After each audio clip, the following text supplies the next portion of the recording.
We come together not to add something to our lives, nor to gather more ideas with which to improve the human scene, but to rest a moment in the awareness that there is a presence here, a presence that has been with us from the beginning.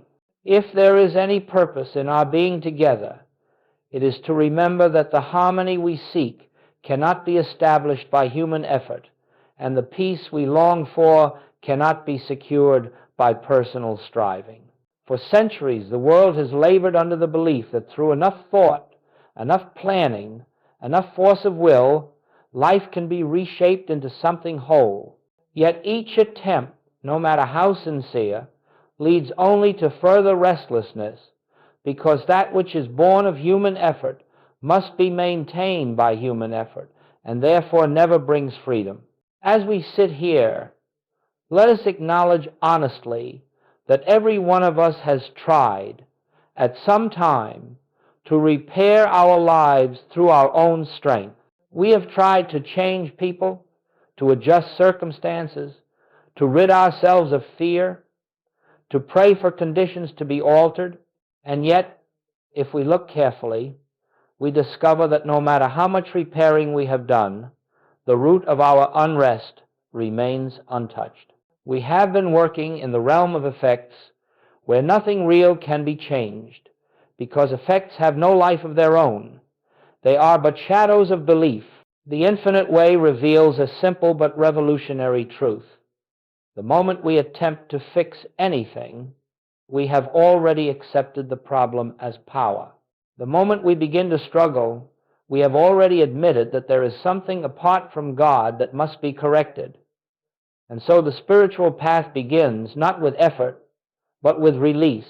It begins with a recognition that God alone is the life, the law, the substance, and the activity of our being.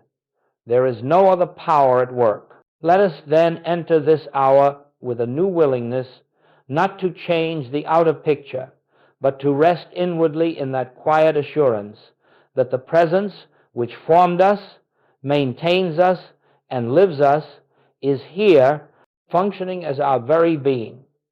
We are not here to try harder. We are here to yield. And as we yield, something begins to stir within a peace that needs no argument, a confidence that needs no support, a stillness that reveals itself as the only reality. And so we begin knowing that whatever unfolds in this time together will not come through the mind that strives, but through the spirit that lives itself.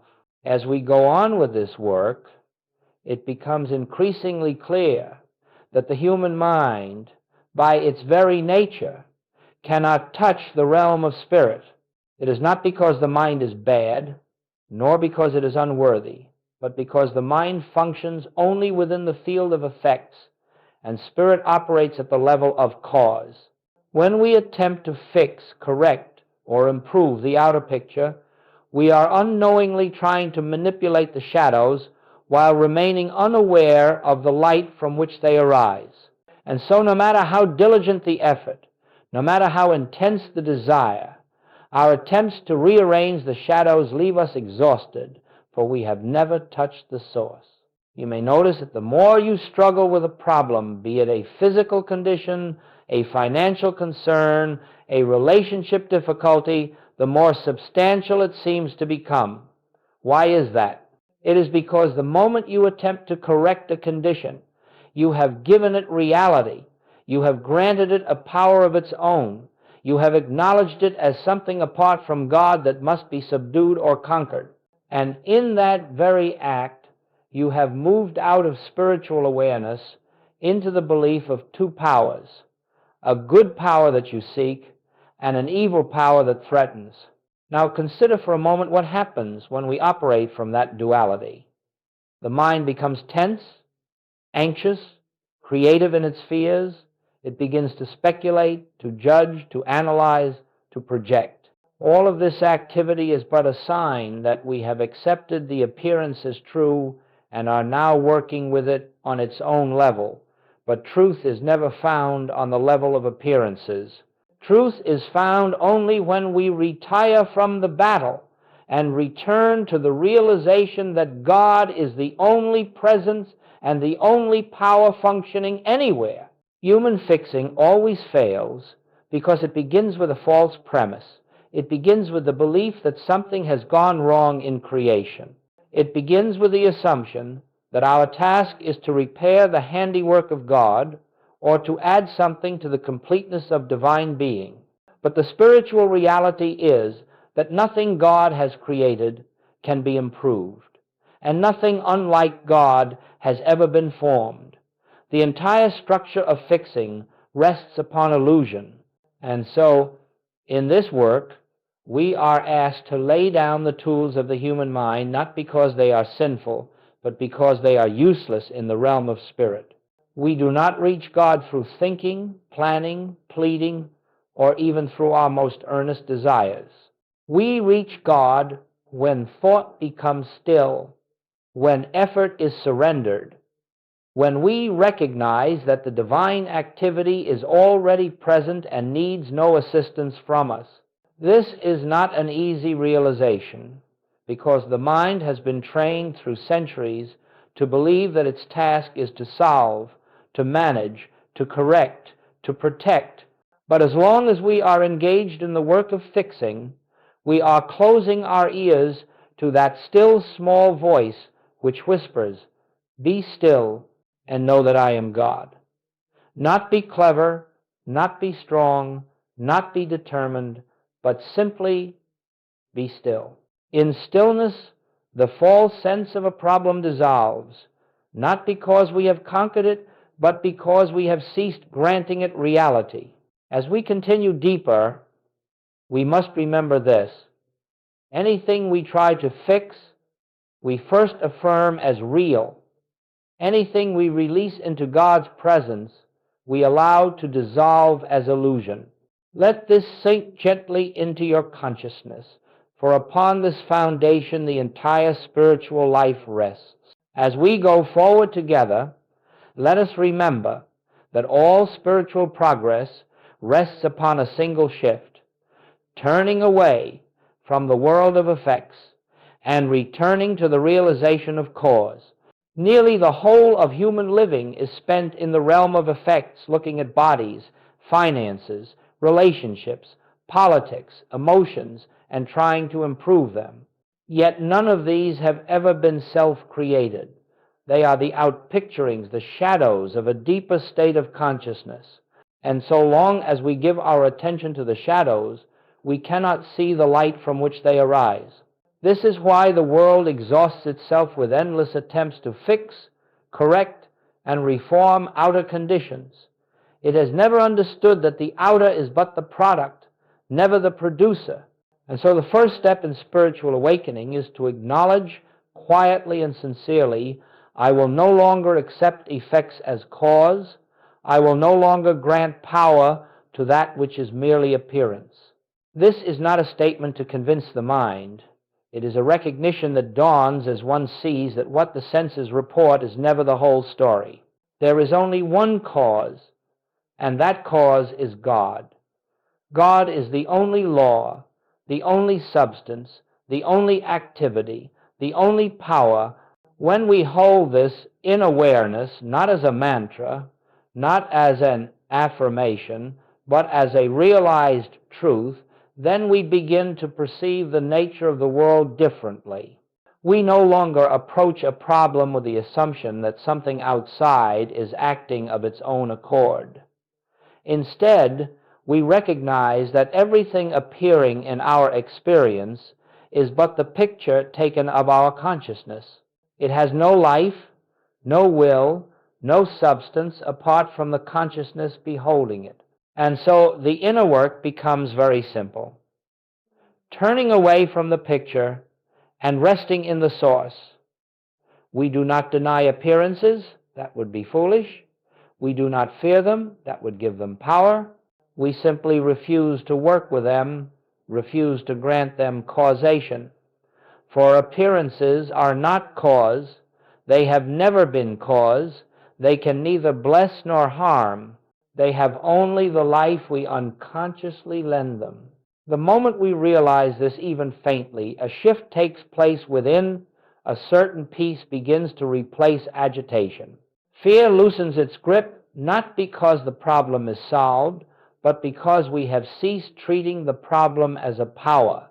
And in that moment, the presence of God begins to be felt not as an idea, but as a living, active reality, quietly asserting itself. This is the beginning of true healing.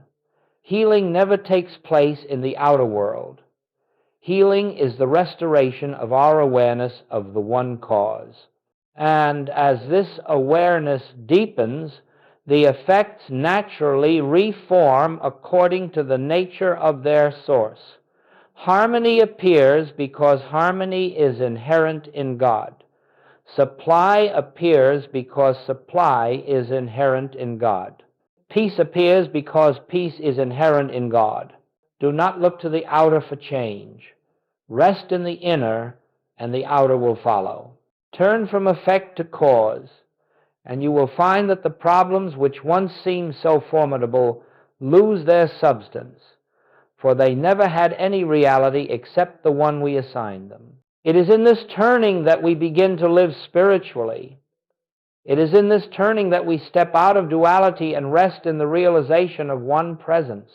And it is in this turning that the whole structure of fear begins to dissolve.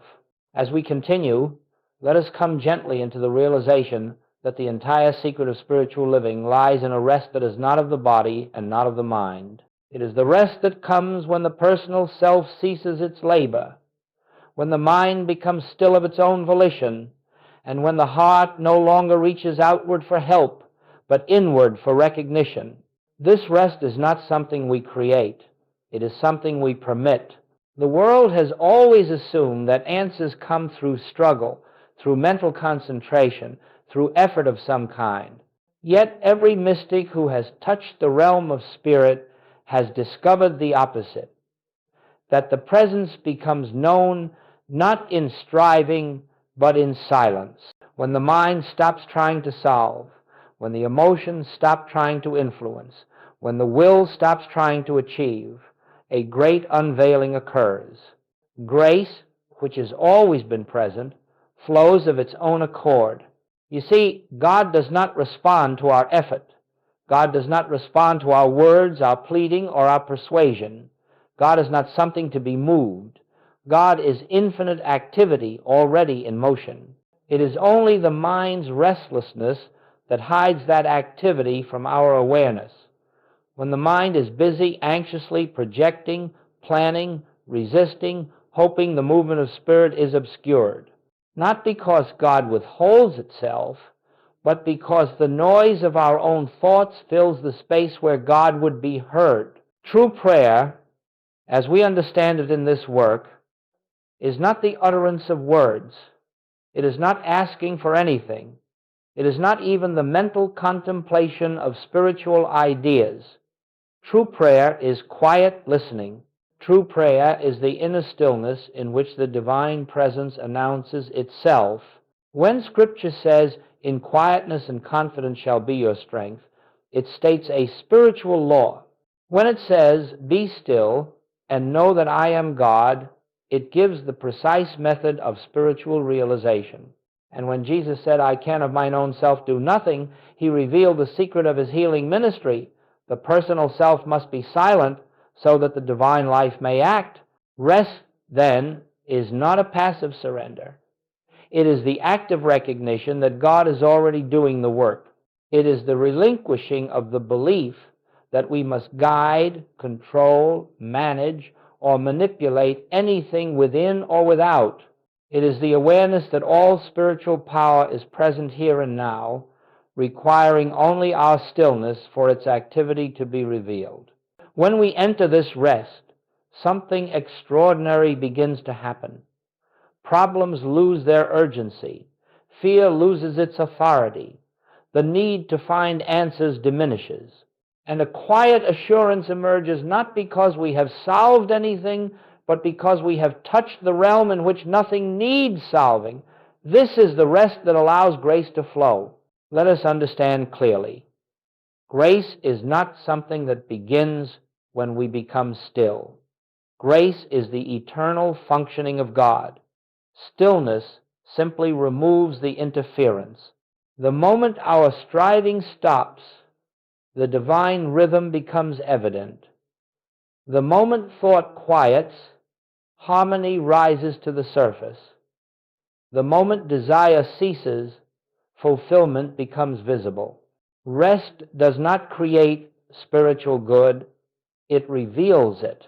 And so, in this work, we learn to be still, not as a technique, but as a recognition. We are still because we know that the Father within is doing the work. We rest because we trust that the invisible activity of Spirit is ever present, ever operative, and ever complete. In this sacred rest, life begins to unfold from the center outward, not by our effort, but by God's grace. Now let us come to a point that is often taken outwardly and therefore misunderstood, this matter of doing nothing. When we say in spiritual work that you are to do nothing, many immediately assume that this is a call to neglect the responsibilities of human living or to become indifferent to the conditions that arise in daily experience. But that is never what is meant. The infinite way is not a path of avoiding life, it is a path of seeing life correctly. To do nothing means only one thing. Do not attempt to use the human mind as the instrument of God. Do not attempt to change conditions through thought, emotion, or willpower. Do not try to push truth into a situation. Do not attempt to bring God to where God already is. When we say do nothing, we are speaking of the inner life, not the outer. Outwardly, you may continue your work, care for your family, tend to your duties. But inwardly, there must be a profound surrender, a refusal to use the mind as a tool of spiritual manipulation. The moment you begin to think that you can direct spiritual power, you have stepped into illusion. The moment you try to make truth accomplish something, you have left truth behind. Doing nothing is the cessation of mental activity that believes it knows what the condition is, what caused it, or how it should be corrected. It is the refusal to engage the mind in spiritual work, for the mind is never the instrument of Spirit. The mind is the receiver of appearances. Spirit is the reality behind them. When you face a problem, whether of health, supply, or relationship, the human instinct is to grasp it mentally, to analyze it, to treat it, to declare truth at it, or to attempt to change it through spiritual statements. But in this work, you must see that such efforts only bind you more tightly to the appearance. They keep you on the level of the problem where no solution can ever be found. To do nothing means that when a discordant condition presents itself, you do not take it into your thought. You do not seek to correct it. You do not resist it. You simply acknowledge within yourself, I can of mine own self do nothing. The Father within me doeth the work. And then you rest in that inner assurance until the sense of a problem dissolves. This is not passivity.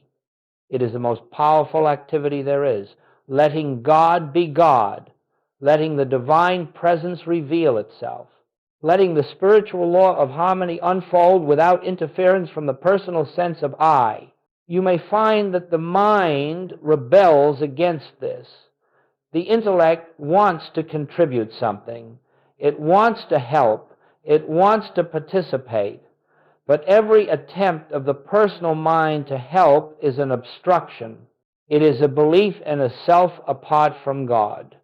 It is a belief that something must be done to bring about harmony, rather than recognizing that harmony is the very nature of the presence already here.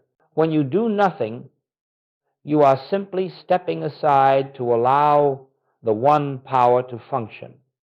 You are withdrawing the false sense of self that thinks it can accomplish spiritual work. Spiritual work is always God's work. It is the activity of the one infinite consciousness expressing itself As you learn this principle, not intellectually, but through experience, you will discover a strange and beautiful truth. Harmony appears not because you solved a problem, but because the sense of a problem disappeared.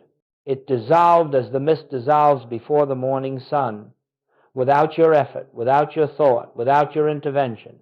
In doing nothing, you have created the inner atmosphere through which God's grace becomes visible, and that grace, needing no help from you, fulfills itself perfectly. Let us now consider more deeply this appearance world which so captivates the human mind. Everything that comes to us through the senses, what we see, hear, taste, touch, and smell, is only the surface of experience. It is never the reality. It is merely the outpicturing of a universal belief accepted as fact. And because humanity has lived for so long with faith in what the senses report, it has given tremendous power to shadows, which, in truth, have none. As you learn this principle, not intellectually, but through experience, you will discover a strange and beautiful truth. Harmony appears not because you solved a problem, but because the sense of a problem disappeared. It dissolved as the mist dissolves before the morning sun, without your effort, without your thought, without your intervention. When a condition presents itself, be it sickness, lack, conflict, or fear, the immediate tendency is to assume that the condition is self-existent, that it has a law behind it, a cause within it, or a power inherent in it. Yet, the foundational teaching of spiritual life is this: all appearances are effects, and effects have no power. They are not self-sustained or self-governed. They have no authority of their own. Let us not misunderstand. The appearance world is not to be despised or denied. It is simply to be seen for what it is, the externalization of belief, not the revelation of truth. When you no longer grant power to appearances, you are not saying they do not show themselves. You are merely withdrawing the belief that they can affect the life of God which constitutes your being. The world of appearances is always changing, sometimes harmonious, sometimes discordant, but the spirit that animates all existence remains unchanged. The mistake is when we try to work on the appearances themselves, hoping to reshape the shadows while ignoring the light. The shadows do not change by our effort. They change only when the light is recognized. Consider how sickness appears. It may arise suddenly or gradually, but in every case it is an appearance without spiritual law. God is life, God is wholeness, God is perfection. There is no law of disease in God. Therefore, disease cannot have real power. It can only seem to have power through belief, and when belief is withdrawn, the appearance loses its seeming strength. The same is true of lack. There is no lack in God. God is infinite abundance, infinite provision, infinite supply. Whenever lack appears, it has no origin in spirit, no creative cause behind it. It is a shadow, nothing more. And the moment we cease treating it as a force, it evaporates in the presence of spiritual realization. Even human conflict, fear, anger, misunderstanding, these too are appearances without divine backing. They are the result of the belief that individuals are separate from one another, separate from God, and therefore subject to opposing forces. When the truth of one life, one self, one being is realized, the appearance of conflict loses its foundation. When you withdraw your fear of appearances, you remove the only support they ever had. You will find that they begin to dissolve, not always instantly, but inevitably, because they were never entities or powers. They were only the pictures formed by belief. This is why spiritual work never involves correcting people, conditions, or events. It involves only the recognition of the one presence. As that recognition dawns, The entire appearance world rearranges itself according to the nature of its source. The world of appearances has no power. God alone is power. And as you abide in this realization, you will begin to see harmony where discord once appeared, abundance where lack once frightened you, and peace where fear had taken root. Not because you changed the outer picture, but because you ceased believing in the power of the shadow and rested in the truth of the light. As we move deeper into this work, let us pause for a moment and contemplate the meaning of one presence. For the entirety of our spiritual realization depends on this simple truth.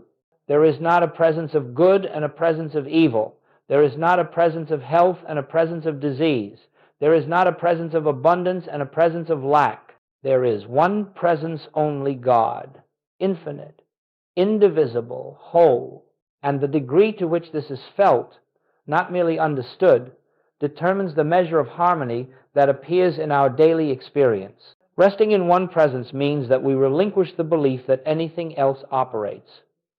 It means we no longer look out at the world as though it contains powers that can act upon us. It means that we are not disturbed by appearances, for we know that the appearance has no authority.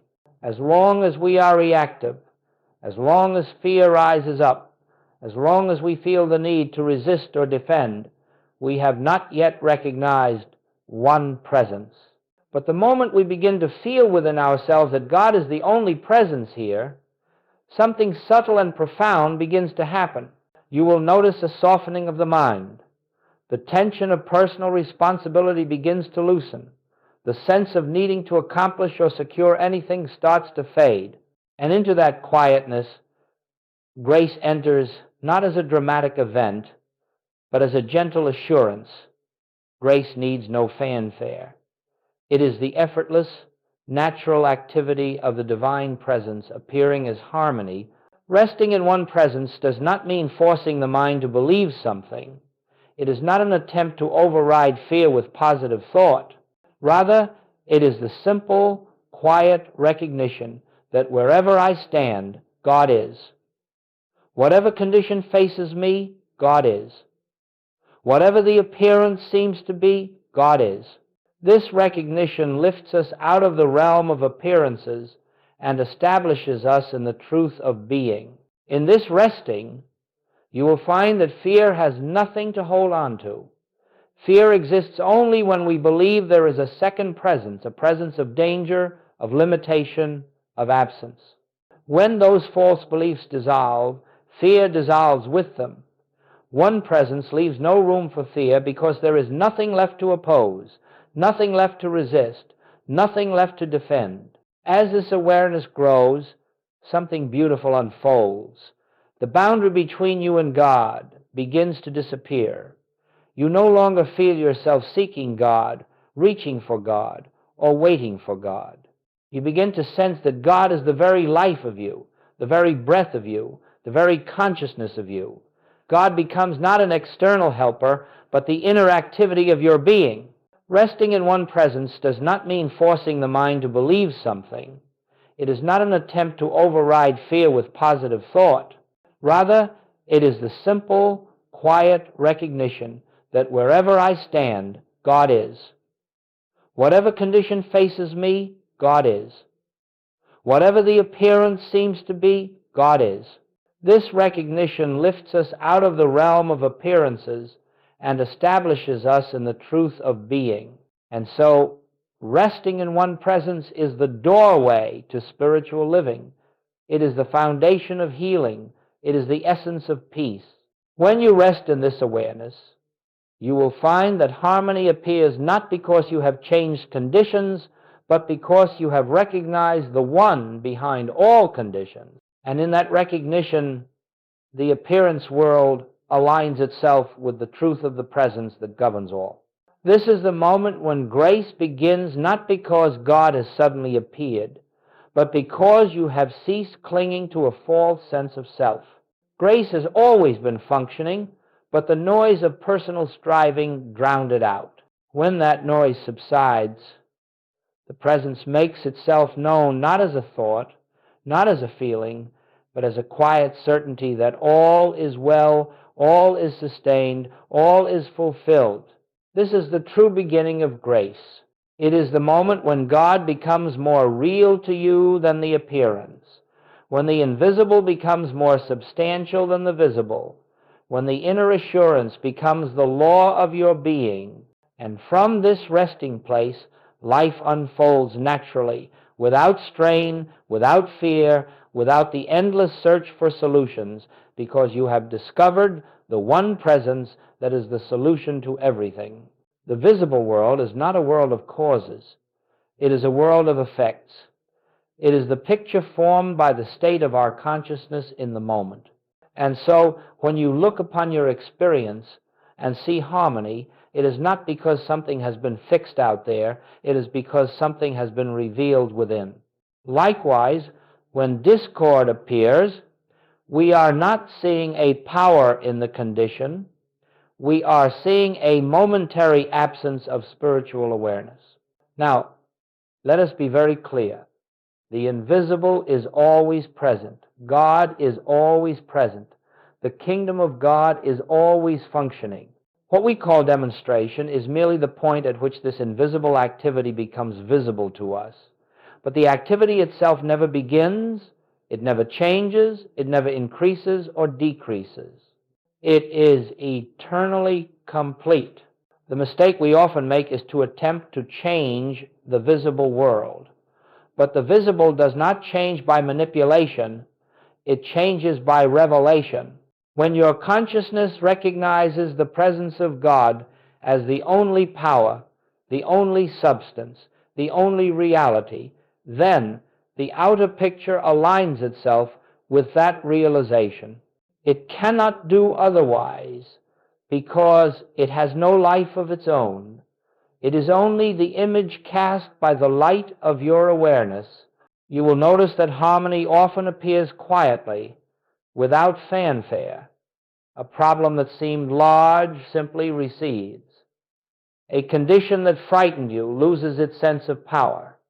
A need is met without struggle. These changes do not occur because you have solved anything, but because your inner state has shifted. The appearance always responds to the nature of the cause behind it. This is why Jesus said, "Judge not according to the appearance." He was not speaking about moral judgment, he was speaking about perception. He was instructing us never to accept the visible seen as truth, because the visible is transient, the invisible is eternal. And so, when you rest in the awareness of one presence, when the mind grows still and the heart becomes receptive, the invisible harmony begins to outpicture itself. You will find that whatever needs to take form, whether in the body, in relationships, in supply, or in activity, appears without struggle. The form is not something you create. It is something you witness. In the same way that a seed placed in the earth unfolds without your assistance, so does spiritual realization unfold into visible expression. You do not open the petals of the flower, you behold them. You do not command the tide, you watch it come and go. And you do not force harmony, you witness it as the natural appearing of the invisible. This is the meaning of the statement. Before they call, I will answer. The answer exists before the prayer, the form exists before the desire, the harmony exists before the problem. It is already established in the invisible, and when the consciousness becomes quiet enough to recognize that truth, the outer expression begins to take shape. Let us understand that there is no cause and effect relationship between your realization and the appearing of harmony. It is not that the realization causes the harmony. It is that the realization reveals the harmony that already is. The invisible is forever complete. Our task is not to create, but to behold. When you permit the invisible to govern, it will appear outwardly in whatever way fulfills the need of the moment. It may come as a new insight, a sudden peace, a change in circumstance, or an unexpected resolution. but you will know that it is not the work of the human mind. It is the natural outpouring of grace, the invisible made visible. In this recognition, your life becomes a continual unfolding of spiritual harmony, not because you are directing your experience, but because you are allowing God to reveal itself in the only way God can, as the allness of your being made manifest in daily living. As we bring this period of contemplation to a close, let us rest once more in the simplicity of what has been revealed. We have seen that there is no life to be fixed, no condition to be changed, no outer world to be reshaped. The entire burden of struggle has arisen from the belief that we, as persons, must somehow improve the handiwork of God. But as we go deeper into spiritual understanding, we discover that divine harmony is already established, already complete, already present as the invisible reality of our being. As we bring this period of contemplation to a close, let us rest once more in the simplicity of what has been revealed. We have seen that there is no life to be fixed, no condition to be changed, no outer world to be reshaped. The entire burden of struggle has arisen from the belief that we, as persons, must somehow improve the handiwork of God. Whatever discord has appeared in our experience has been but a shadow of belief, not a power. Whatever fear has troubled us has had no law behind it, no substance sustaining it. And whatever healing we have sought has never been the changing of matter, but the awakening of consciousness to its oneness with God. When that oneness is felt, the need to struggle falls away, for we know that the Father within is the only activity of our life. In this silence, you will find that there is nothing to ask for. There is nothing missing. There is nothing incomplete. You are standing in the presence of the one who has been your life from the beginning, the one who maintains and sustains all creation in perfect order. This presence does not begin its work when you call upon it. It is eternally functioning, eternally fulfilling itself as your life. And so, as we leave this time together, let the remembrance abide with you. There is nothing you must fix. There is nothing you must make happen. There is nothing you must change. All that is required is the quiet recognition of God as the only presence and the only power. Be still often. Let the mind rest. Let the heart open. Let the spirit within you bear witness to itself. And in that sacred stillness, you will find the assurance that all is well, not will be, but is. May this awareness go with you, not as a thought, but as the living presence that walks where you walk, breathes where you breathe, and lives as your very being. And now we rest in that peace, trusting the unseen activity of grace, knowing that its work is already complete.